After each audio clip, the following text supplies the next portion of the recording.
Hello everyone, welcome back to Silent Learning. Akshay sir ആണ്.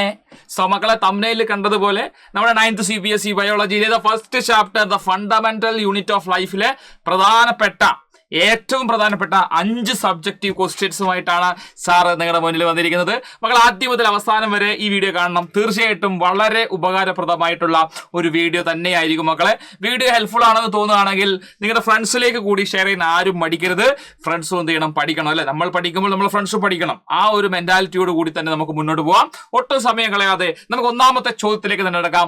ഒന്നാമത്തെ ചോദ്യം ഇതാണ്: how do substances like oxygen and water move in and out of the cell എന്നാണ് question ചോദിച്ചിരിക്കുന്നത്. ഞാൻ pen എടുക്കട്ടെ. എന്താ ക്വസ്റ്റ്യൻ ചോദിക്കുന്നത്? Substance like oxygen and water move in and out of a cell. അപ്പൊ മക്കളെ സബ്സ്റ്റൻസ് ഏതൊക്കെയായിരുന്നു? ഓക്സിജനും പിന്നെന്താണ് വാട്ടറും എന്നാണ് പറഞ്ഞിരിക്കുന്നത്. വാട്ടർ എന്ന് കാണുമ്പോൾ തന്നെ മനസ്സിലായിക്കോളൂ, ഓസ്മോസിസ് വഴിയാണ് കുട്ടികളെ. ഓസ്മോസിസ് ആണ് ആ പ്രോസസ്. ഓസ്മോസിസ് ആണ് മക്കളെ. വാട്ടർ എന്ന് കാണുമ്പോൾ തന്നെ നിങ്ങൾ എന്ത് മനസ്സിലാക്കണം? വാട്ടറിന്റെ മൂവ്മെന്റ് ഓസ്മോസിസ് ആണ്. Osmosis is applicable to water molecule. Oxygen എന്ന് പറയുന്ന ഗ്യാസ് ഡിഫ്യൂഷൻ വഴിയാണ് കേട്ടോ. ഡിഫ്യൂഷൻ മക്കളെ ആദ്യം തന്നെ മക്കൾ മനസ്സിലാക്കേണ്ട കാര്യം ഇതാണ് കേട്ടോ. വാട്ടർ മൂവ് ചെയ്യുന്നത്, വാട്ടർ മോളിക്യൂളിന്റെ മൂവ്മെന്റ് ഓസ്മോസിസ്. ഓക്സിജൻ ഇത് ഡിഫ്യൂഷൻ. ഈ ഓസ്മോസിസ് ആയാലും ഡിഫ്യൂഷൻ ആയാലും രണ്ടും എന്താണ് കുട്ടികളെ? രണ്ടും പാസീവ് ട്രാൻസ്പോർട്ട് ആണ്. രണ്ടും എന്ത് ട്രാൻസ്പോർട്ട് ആണ് കുട്ടികളെ? പാസീവ് ട്രാൻസ്പോർട്ട് ആണ്. Passive transport. രണ്ടും എന്താണ് കുട്ടികളെ? പാസീവ് ട്രാൻസ്പോർട്ട് ആണ്. എനർജി ആവശ്യമില്ലാത്ത ട്രാൻസ്പോർട്ട് ആണ്. ഈ മൂവ്മെന്റിന് എന്ത് ആവശ്യമില്ല കുട്ടികളെ? എനർജി ആവശ്യമില്ല. കാരണം ഇവർ എപ്പോഴും മൂവ് ചെയ്യുന്നത് ഹയർ കോൺസെൻട്രേഷനിൽ നിന്ന് കുട്ടികളെ ശ്രദ്ധിച്ചോ, ഹയർ കോൺസെൻട്രേഷനിൽ നിന്ന് ലോവർ കോൺസെൻട്രേഷനിലേക്കാണ് മോളിക്യൂൾസ് മൂവ് ചെയ്യുക. ഹയർ കോൺസെൻട്രേഷനിൽ നിന്ന് ലോവർ കോൺസെൻട്രേഷനിലേക്കാണ് മോളിക്യൂൾസ് മൂവ് ചെയ്യുന്നത്. അതുകൊണ്ട് തന്നെ എന്ത് ആവശ്യമില്ല? എനർജി ആവശ്യമില്ല. Passive transport. റെഡിയാണോ? സെറ്റല്ലേ? ഇതിന്റെ ആൻസറിലേക്ക് വരാം. ആൻസർ എന്താ പറയുന്നത്? സബ്സ്റ്റൻസ് ലൈക്ക് CO2 ആയാലും ഓക്സിജൻ ആയാലും moves in and out of the cell by diffusion. എന്താ diffusion? Movement of molecule from a region of higher concentration to region of lower concentration. കണ്ടോ? From the region of higher concentration to lower concentration. ഇനി വാട്ടറിന്റെ case പറയുമ്പോൾ എന്റെ കുട്ടികളെ ശ്രദ്ധിച്ചോ, water മോളിക്യൂളിന്റെ case പറയുമ്പോൾ എന്താ കുട്ടികളെ? ഓസ്മോസിസ് ആണ് കേട്ടോ. ഓസ്മോസിസ് ആണ്. അപ്പൊ എന്താ osmosis? Movement of water molecule from region of higher concentration to region of lower concentration. വളരെ ഇമ്പോർട്ടന്റ് ആയി ഉൾപ്പെടുത്തേണ്ടത് എക്രോസ് സെമി പെർമിയബിൾ മെംബ്രെയിൻ. അത് വളരെ പ്രധാനപ്പെട്ടതാണ്. സെമി പെർമിയബിൾ അല്ലെങ്കിൽ സെലക്റ്റീവ്ലി പെർമിയബിൾ മെംബ്രെയിനിന്റെ എക്രോസ് തന്നെയായിരിക്കണം സംഭവിക്കേണ്ടത്. വാട്ടർ മോളിക്യൂൾസ് സെലക്റ്റീവ്ലി പെർമിയബിൾ അല്ലെങ്കിൽ സെമി പെർമിയബിൾ മെംബ്രെയിനിന്റെ എക്രോസ് തന്നെ എന്ത് ചെയ്യണം? സഞ്ചരിക്കണം.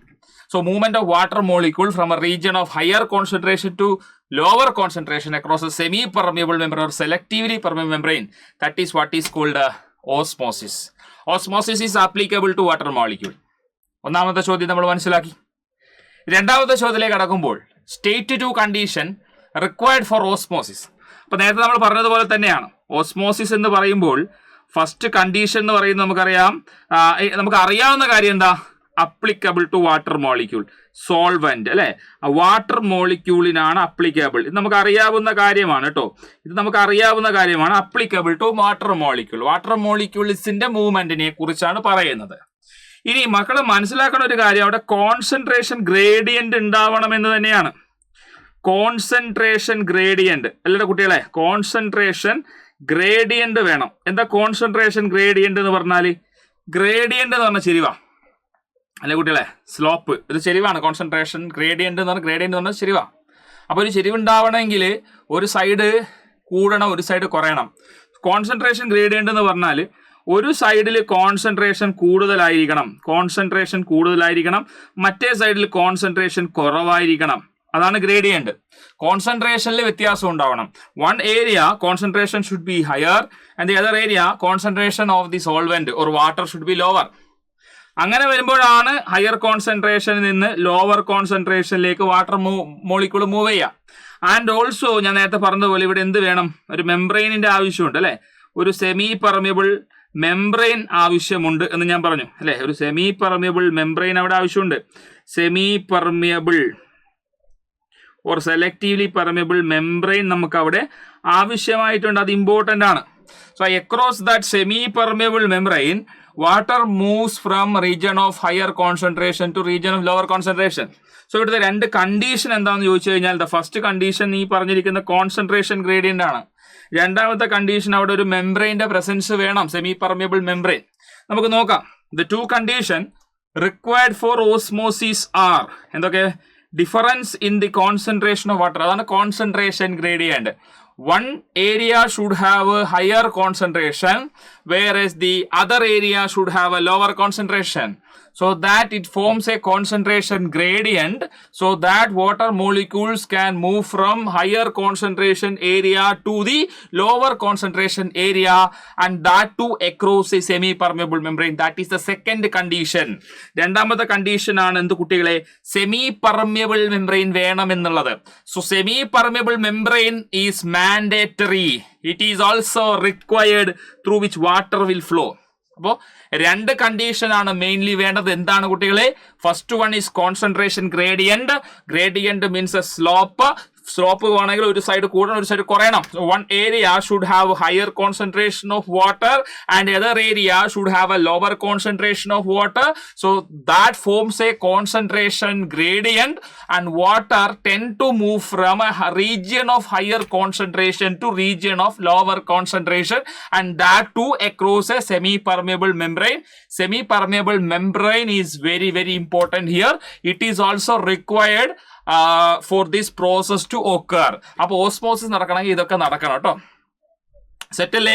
രണ്ടാമത്തെ ചോദ്യം കഴിഞ്ഞാൽ മൂന്നാമത്തെ ചോദ്യം, how is endoplasmic reticulum important for membrane biogenesis? So first of all we need to understand what is membrane biogenesis. So genesis is to produce, synthesize what? Membrane. So cell membrane formation. Actually this means that cell membrane formation, plasma membrane formation. Okay, ഒരു സെല്ലിന്റെ outermost ആയിട്ടുള്ള plasma മെംബ്രെയിന്റെ formation. Okay, plant cell ആണെങ്കിൽ cell wall ആണ്, cell wall കഴിഞ്ഞാണ് ഈ plasma membrane, cell membrane ഉള്ളത്. So cell membrane is made of lipids and proteins. You are well aware of that.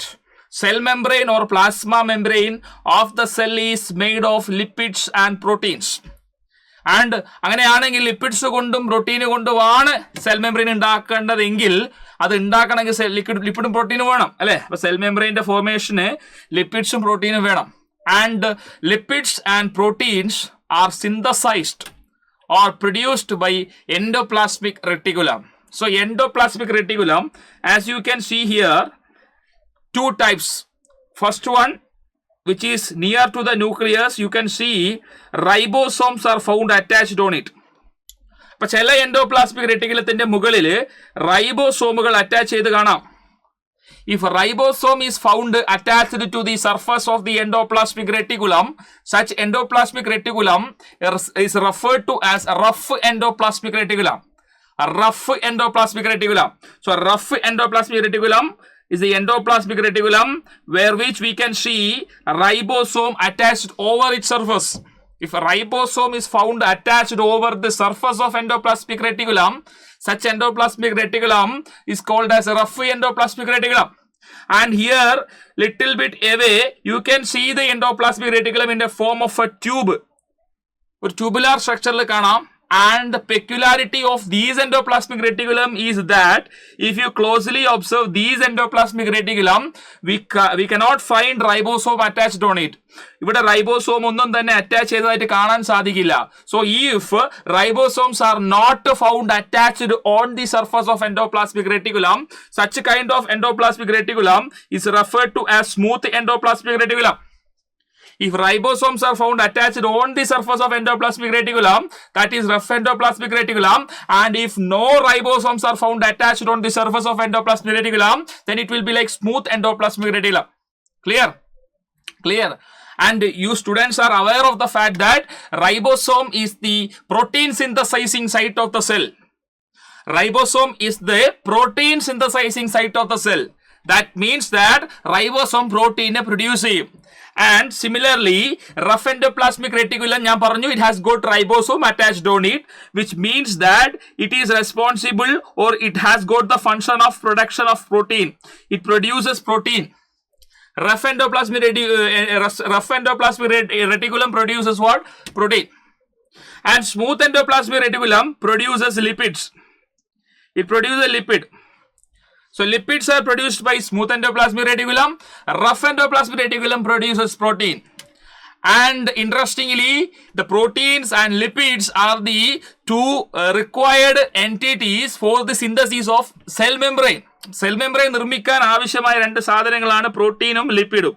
So in general, I can say the endoplasmic reticulum is responsible for the production of proteins and lipids. And the protein and lipid which are produced by this endoplasmic reticulum. Okay, these are produced by endoplasmic reticulum, and the another component, that is Golgi body or Golgi complex or Golgi apparatus. This help in the transportation of the synthesized lipids and protein into the membrane. In the membrane, the formation happens, and the proteins lipidsum endoplasmic reticulum produce ചെയ്ത പ്രോട്ടീൻസിനെയും ലിപ്പിഡ്സിനെയും Golgi complex transport to the membrane. അങ്ങനെ മെംബ്രെയിനിൽ എത്തിക്കഴിഞ്ഞാൽ membrane formation take place here. Membrane formation take place. So simply the process of formation of cell membrane is referred to as membrane biogenesis. Membrane biogenesis. മക്കളെ ഒരു കാര്യം ശ്രദ്ധിച്ചാൽ മതി, നമ്മളെ sentence, നമ്മളെ വേർഡ്സ് വളരെ കൃത്യമായി തന്നെ ഒന്ന് അനലൈസ് ചെയ്ത് കഴിഞ്ഞാൽ തന്നെ you will get the answer. Okay, അപ്പൊ ഇവിടെ ആലോചിച്ച് വെക്കേണ്ട കാര്യം, the role of endoplasmic reticulum, that is what is the question. Role of endoplasmic reticulum. So it will produce proteins and lipids. Golgi complex will take that synthesized protein and lipid into the membrane, formation take place there. ഇത്രയേ ഉള്ളൂ. The next question, അതിന്റെ answer സൊല്യൂഷനിലേക്ക് കടക്കാം. The rough endoplasmic reticulum RER, smooth endoplasmic reticulum which is SER, help in the manufacture of proteins and lipids respectively. Some of these proteins and lipid help in building the cell membrane. So building or synthesizing the cell membrane, the process is referred to as membrane biogenesis. Process is referred to as what? Membrane biogenesis. മക്കളെ പരീക്ഷയിൽ ചോദിച്ചാൽ നിങ്ങൾ ഇത് എഴുതാൻ പറ്റണം, നിങ്ങൾ ഇത് എഴുതണം. അടുത്തൊരു ചോദ്യം, why are lysosomes, lysosomes known as suicidal bag of the cell? So ഇത് ജനറലൈസ് ചെയ്തുകൊണ്ട് ചോദിക്കുന്ന ഒരു ചോദ്യമാണ്. Suicidal bag of the cell. So suicide എന്നത് ആത്മഹത്യ, സ്വന്തം തന്നെ ദേഹം ത്യജിക്കുന്നതിനെയാണ് ആത്മഹത്യ എന്ന് പറയാം. സോ ഹിയർ ലൈസോസോം കാരണം ലൈസോസോം തന്നെ നശിക്കുന്നു. എന്തുകൊണ്ട്? സി, ഈ ലൈസോസോം എന്ന് പറയുന്നത് മെംബ്രെയിൻ ബൗണ്ടഡ് ആയിട്ടുള്ള ഒരു വെസിക്കിൾ ആണ്. ഓക്കെ, ഇതിന്റെ ഉള്ളിൽ വളരെ വളരെ വളരെ സ്ട്രോങ് ആയ ഡൈജസ്റ്റീവ് എൻസൈമുകൾ സ്ഥിതി ചെയ്യുന്നു. ഓക്കെ, ഇത് ലൈസോസോം ആണെന്ന് വിചാരിക്കുക കുട്ടികളെ. ലൈസോസോം ആണിത്. Okay, ready? എഴുതിയിട്ടുണ്ട്. അപ്പൊ ഇതിനകത്ത് കാണുന്നത് എന്താണെന്ന് ചോദിച്ചു കഴിഞ്ഞാൽ, ഇതിനകത്ത് വളരെ പവർഫുൾ ആയിട്ടുള്ള ഡൈജസ്റ്റീവ് എൻസൈംസ് ആണുള്ളത്. ഡൈജസ്റ്റീവ് എൻസൈംസ് ഉണ്ട്. എന്തിനാണ് ഈ ഡൈജസ്റ്റീവ് എൻസൈം എന്ന് ചോദിച്ചു കഴിഞ്ഞാൽ, ഈ സെല്ലിന്റെ ഉള്ളിലാണല്ലോ lysosome.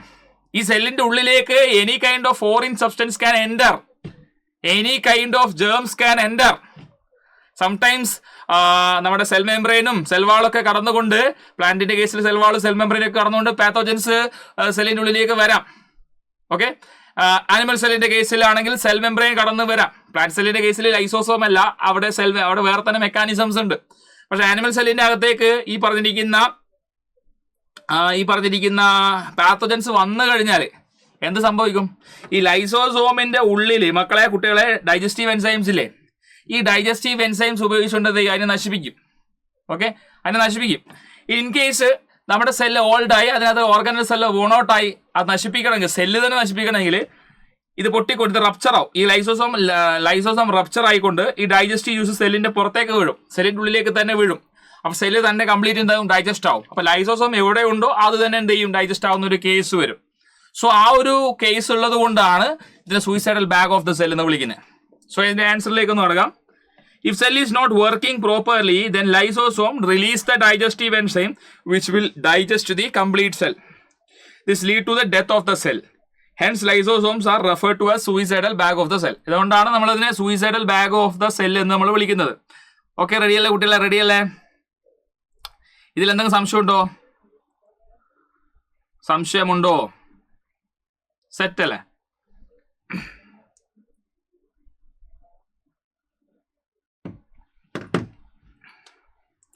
Distinguish between hypertonic solution, isotonic and hypertonic solution.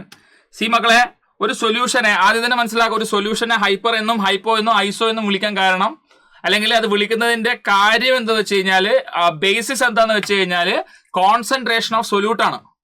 Solute concentration ആണ് ഡിപ്പെൻഡ് ചെയ്യുക. സി ഹൈപ്പോട്ടോണിക് എന്ന് പറയുമ്പോൾ, ഹൈപ്പോ എന്ന് പറയുമ്പോൾ ലോ ആണ്. ഇപ്പൊ ലോ സൊല്യൂട്ട് കോൺസെൻട്രേഷൻ ഉള്ള സൊല്യൂഷനെയാണ് ഹൈപ്പർട്ടോണിക് സൊല്യൂഷൻ എന്ന് പറയാം. ലോ സൊല്യൂട്ട് കോൺസെൻട്രേഷൻ എന്ന് പറയുമ്പോൾ ഹൈ സോൾവെന്റ് കോൺസെൻട്രേഷൻ ആയിരിക്കും. ലോ സൊല്യൂട്ട് കോൺസെൻട്രേഷൻ എന്ന് പറയുമ്പോൾ ഹൈ സോൾവെന്റ് കോൺസെൻട്രേഷൻ ആണ്. അത് നിങ്ങൾ ഒരു സൈഡിൽ നിങ്ങൾ ആലോചിച്ചാൽ മതി. അപ്പോൾ നിങ്ങൾ മനസ്സിലാക്കേണ്ടത് hypotonic solution means the solution with lower solute concentration. ഇനി ഹൈപ്പറിലേക്ക് വരുമ്പോൾ, ഹൈപ്പർ എന്ന് പറയുമ്പോൾ ഹൈ ആണ്, കൂടുതലാണ്. സോ ഹയർ സൊല്യൂട്ട് കോൺസെൻട്രേഷൻ ഉള്ള സൊല്യൂഷനെയാണ് ഹൈപ്പർട്ടോണിക് എന്ന് പറയാം. സോ ഇത് മനസ്സിലാക്കണമെങ്കിൽ let me draw A figure. So നമുക്കിവിടെ 3 ബീക്കർ ഉണ്ട് വിചാരിക്കാം. Okay, 3 beaker. ഓക്കെ, 3 ബീക്കർ ഉണ്ട്. ഫസ്റ്റ് ബീക്കർ ഹൈപ്പർട്ടോണിക് ആണെന്ന് വിചാരിക്കാം. Okay,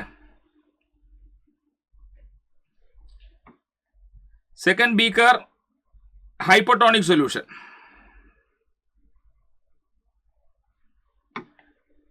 third beaker isotonic solution.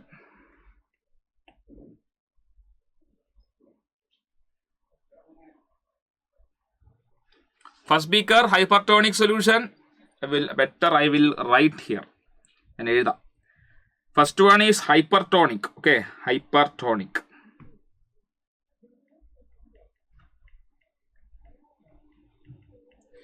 Second one is hypotonic solution.